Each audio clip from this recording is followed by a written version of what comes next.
soo dhawow maanta waxaan wadaa war xanuun badan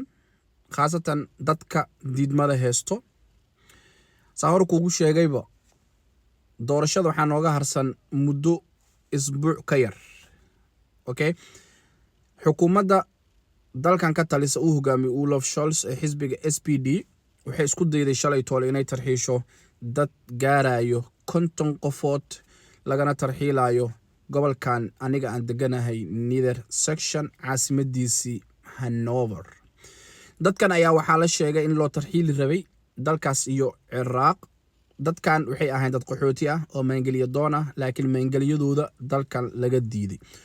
oo la siiyay reject ama diidmo ay qasabna ahayd inay wadankan ka baxaan maadaama doorashada isbuuc ay ka harsan tahay horna kuugu sheegay dadkan kambeenkoodu wuxuu noqday inay qaxootiga kambeen ka dhigtaan